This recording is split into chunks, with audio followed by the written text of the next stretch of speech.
Do you ever ask yourself, is this what I was really created to do? I'm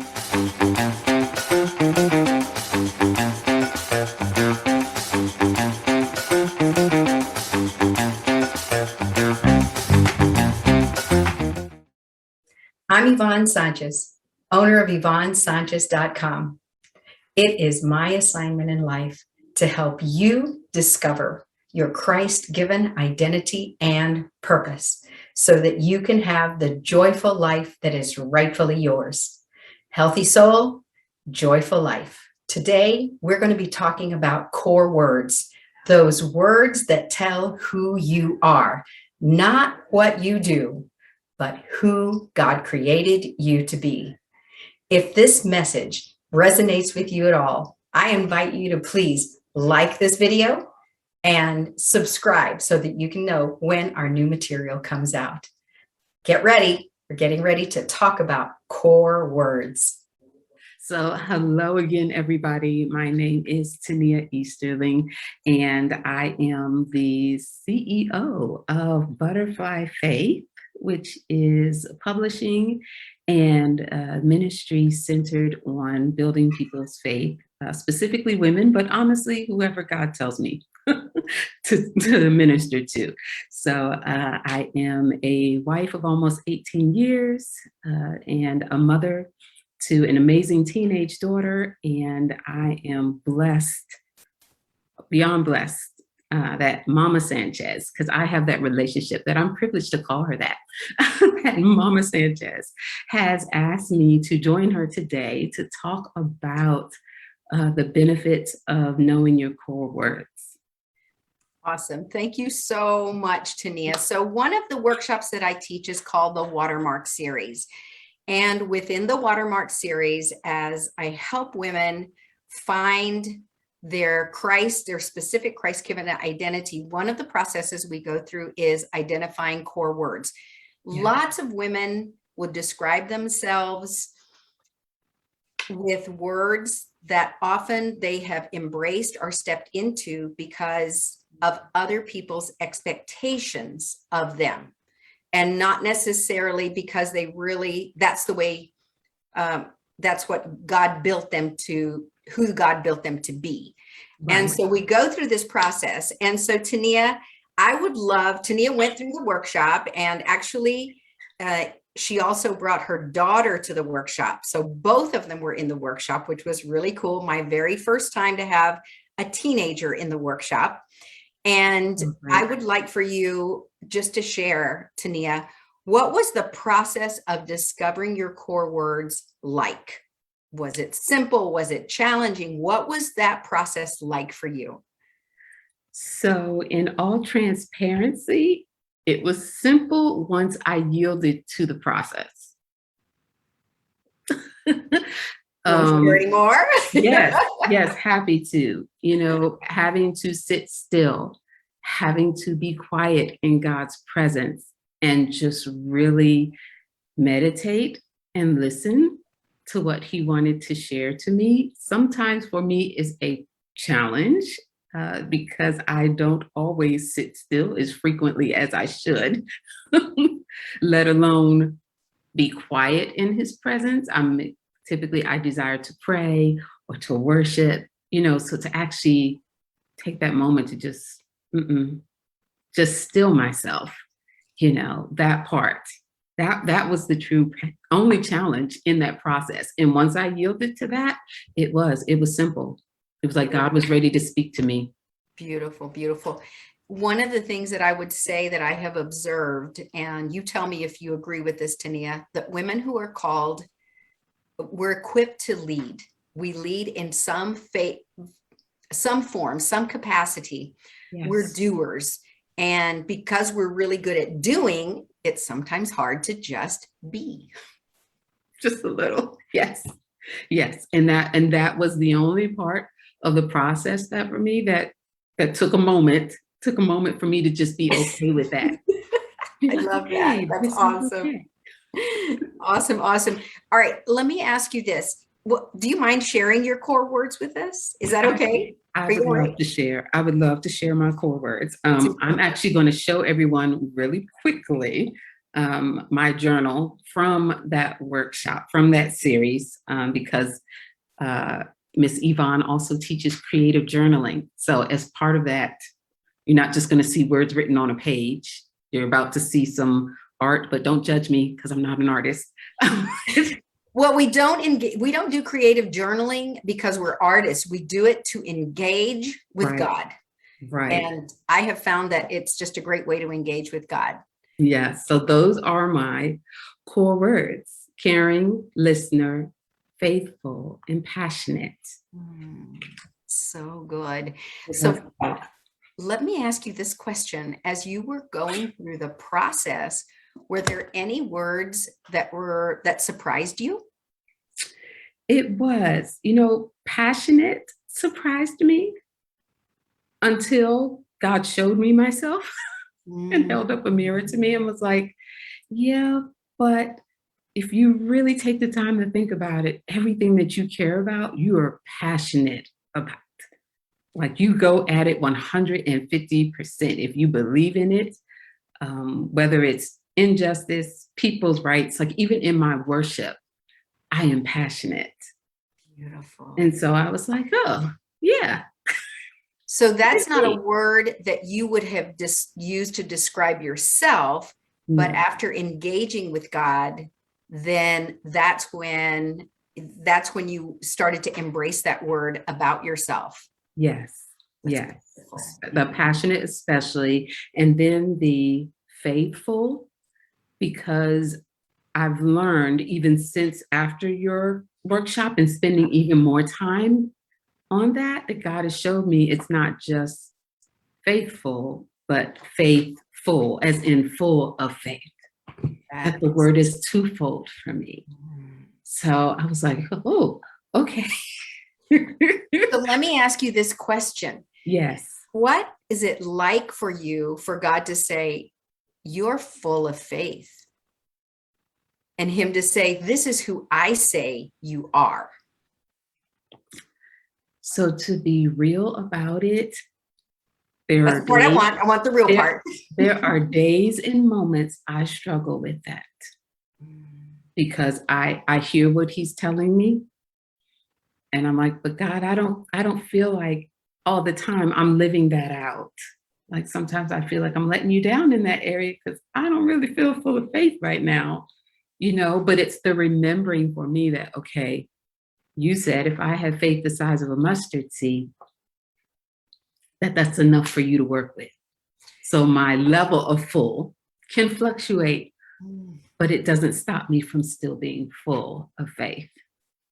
Beautiful, beautiful. So what I hear you saying, correct me if I'm wrong, yes, is that some of these words you have to step into, like these describe who you are, but you're not 100%, you don't have 100% mastery of all of these words.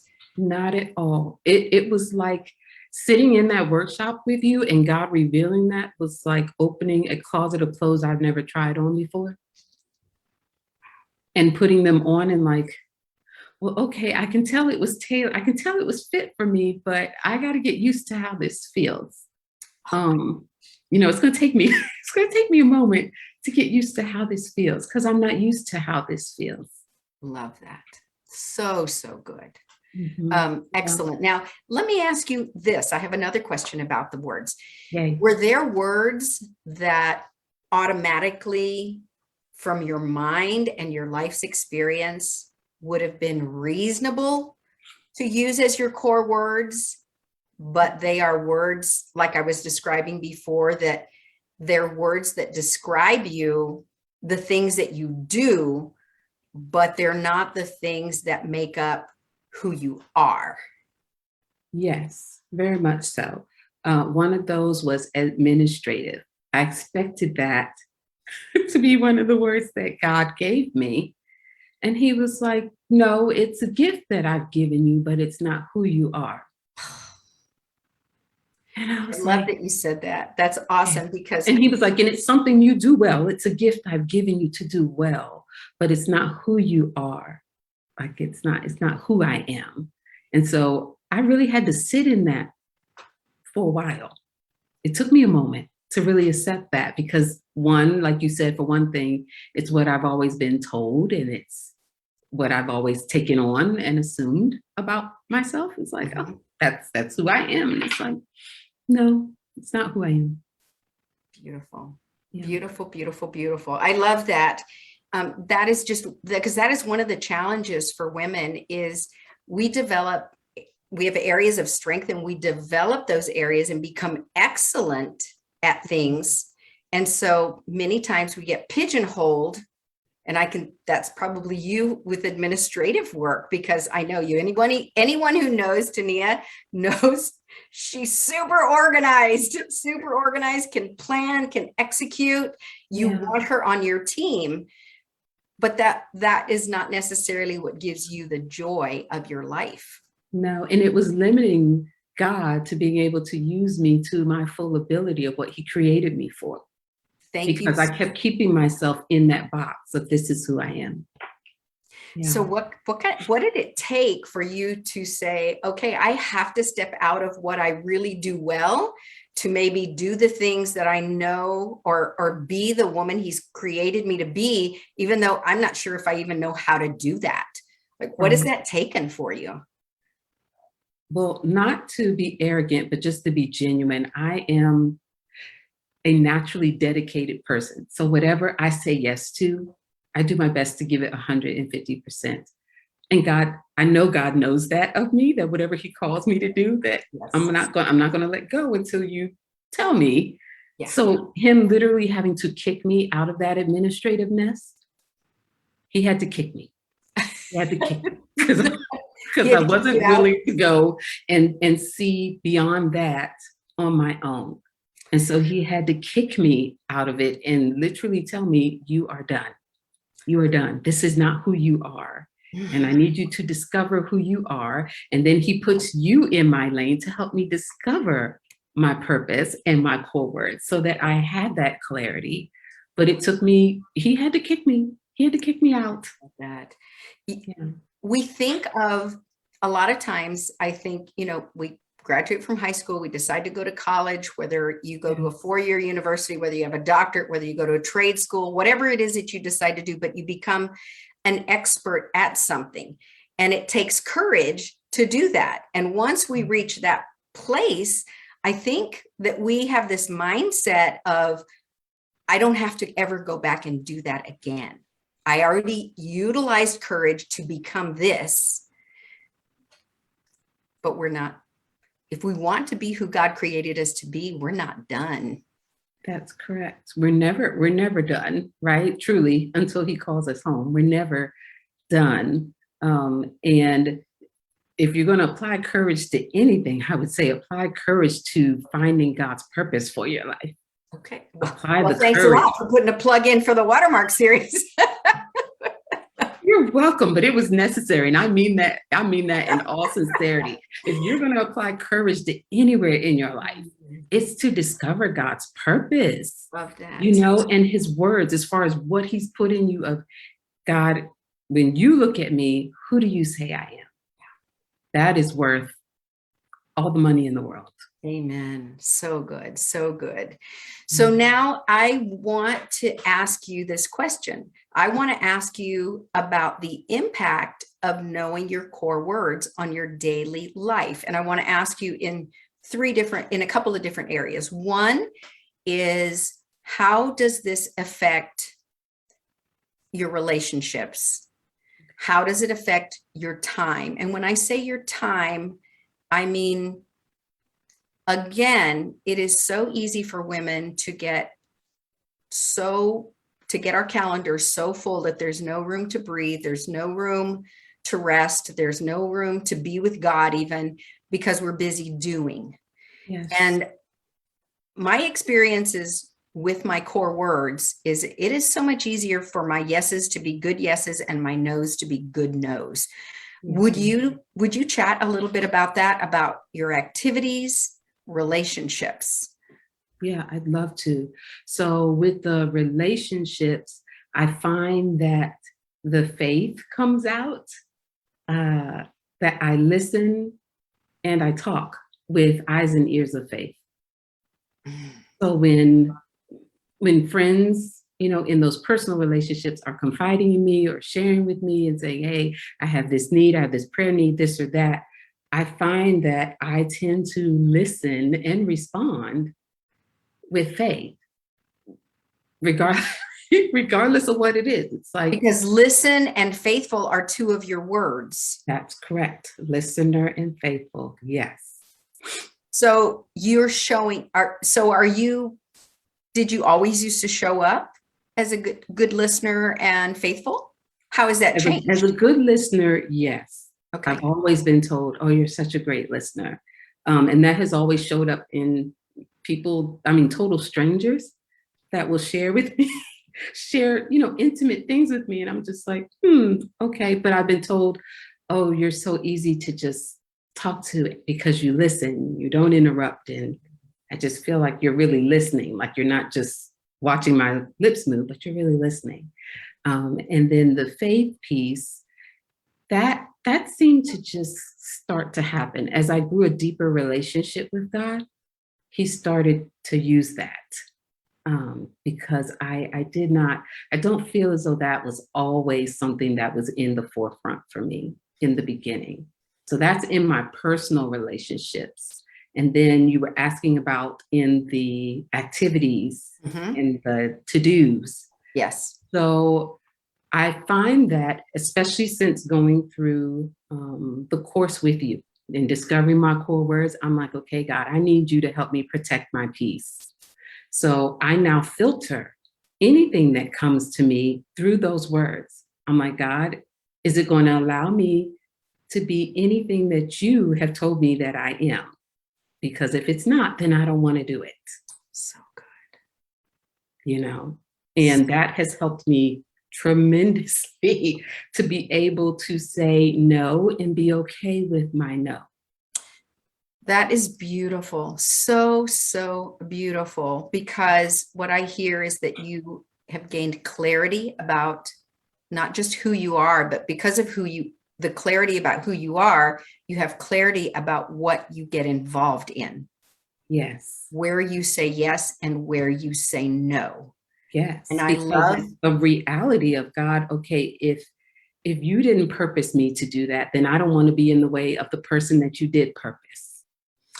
Ooh, that's serious, because so oftentimes we think, if I don't do it, who's going to do it? Right. Like God's not big enough to bring the real person to the table. So true. Oof. Okay. Yes. All right. Yes. Guilty as charged. Yes. And it's a work in progress for me. I'm not perfect at it, but I've been asking God continually, help me to go to that purpose and those core words that I've discovered and filter everything through that before I give an answer. Beautiful, beautiful, beautiful. And that's why I say myself, because this gives us a foundation of when we get really confident in who he created us to be, then that gives us we use those core words as tools to determine what to involve ourselves in and what not to involve ourselves in. But many of us have lots of old bad practices, and that takes time to unravel. Yeah, it does. Yeah, it does. But I've got a goal. I know where I'm headed. Yes. And the determination to want to shift in life. Yes. And to get off that hamster wheel, if you will, of constantly just doing it the same way over and over again. It's like, okay, life is too short. If COVID has taught us anything, life is too short.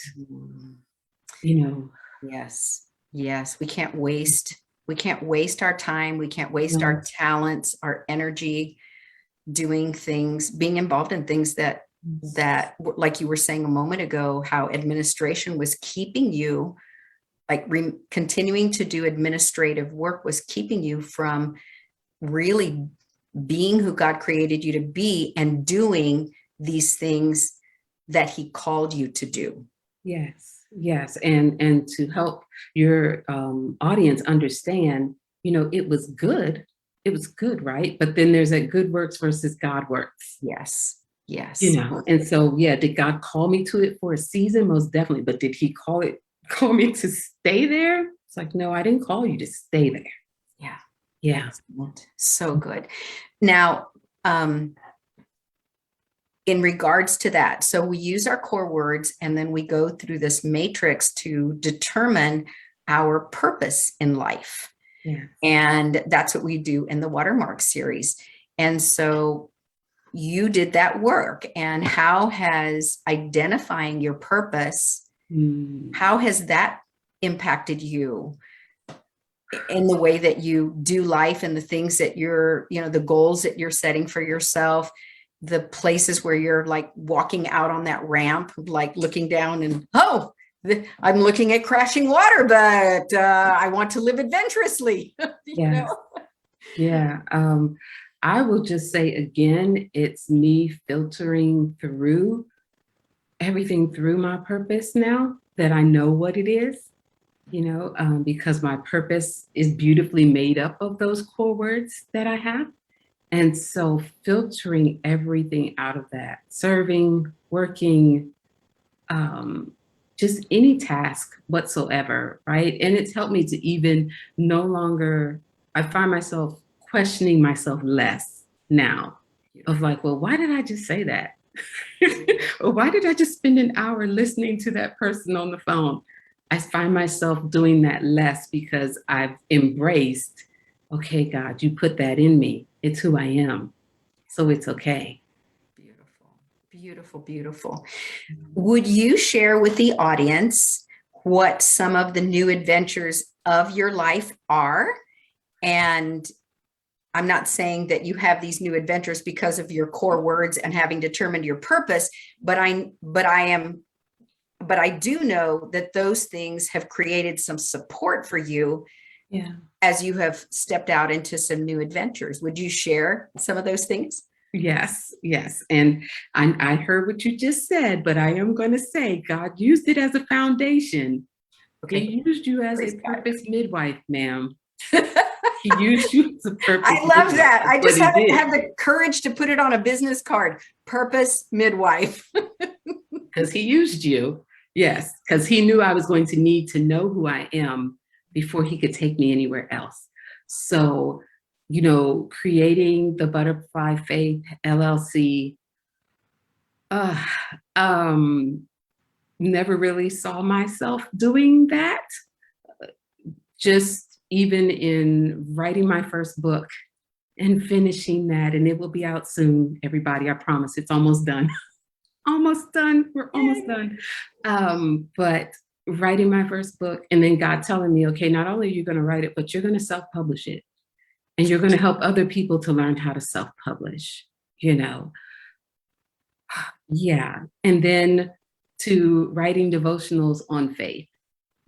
So one of the areas that I feel I struggle the most in, he's like, okay, well, you're going to use that struggle for my glory. And now you're going to write devotionals. And so now I write devotionals on faith and being faithful and being faith-filled, right? On my website. They're on my website. And so what is that website? What is that website? Sure. It is TaniaEasterling.com. TaniaEasterling.com. Okay. And we will I'll put that down in the comments as well, so you can find Tania and read some of these devotionals. Is there any other adventure? And I'm asking that question like I don't know. What is another one of your adventures? Well, one of the biggest adventures in this season is I am a co-host to a virtual talk show that takes place every week. And let me tell you, this has been, when I say not just stepping out of the comfort zone, this has been a full leap out of the comfort zone with both feet. And to be transparent on camera, on Facebook, live, like nothing you say can be taken back, and for God to just say, okay, you're going to share. You're going to share about your life. You're going to share about your journey of faith. and anything else I tell you to share. And so having that talk show has been a huge step of faith. And what is the name of that talk show? How can people find it? Sure. So it is on Facebook. It is called Listen with Tania and Wynn. My co-host is my amazing cousin sister, Wynn Briscoe. So we're on Facebook. It's a public page and we go live every Tuesday, but you can always catch the replay episodes on the page. And let me tell you, ladies, and whoever's watching, is that Listen with Tania and Wynn is sensational. They bring really relevant information to their show. They bring lots of humor to their show. They do. And during this time of the pandemic, when people have been more isolated, that's what I see that you have done, is you bring kind of a family setting to your show. There's a little bit of everything. There's some serious talk. Then there's some humorous talk. There's always talk about their family because they're related. And so I think that people that watch your show can be inspired. They can be educated. They can be motivated. And they honestly can feel a part of a community where lots of people have been isolated since the beginning of the pandemic. Some people are not ready to go back to small group. Some people are not ready to go back to the church building. And you ladies really make it available because you open up for people to ask questions and engage with you. So I want to recommend Listen with Tania and Wynn to everyone because it's a sensational show. I just love it. You. God is faithful, and occasionally He blesses us to have amazing special guests like Yvonne Sánchez on the show. So yes, check it out right along with Yvonne's page, and let God use it all for His glory. Beautiful, beautiful. So Tania, as we close up this conversation, I would just love for you to just share what words of wisdom do you have for the audience about identity and purpose? Yeah, just going back to what you were stating earlier about how people invest in their education. And education is wonderful. We both agree with that. It's necessary. Some level of education is necessary, but I feel like aside from salvation, the other greatest investment you can make in your life is knowing who you are as far as how God sees you, not based on what people tell you who you are, not based on other people's thoughts or ideals, but knowing exactly who God says you are and what He purposed for you to do in the earth. So good. To know that is that's invaluable. It's invaluable and life-changing. Life-changing. Yes, it is. Yes, it is. Thank you so much, Tania. Have you ever taken the time to explore the core of who you are, who God created you to be? If you have words that identify who you are, I want to invite you to put them in the comment section. If the content of this video resonated with you, but you say to yourself, I don't think I can navigate that on my own, then I want to invite you to reach out to me through the contact form at YvonneV-Sanchez.com. Let's have a conversation. Let me see if there's something in my wheelhouse that I can help you with.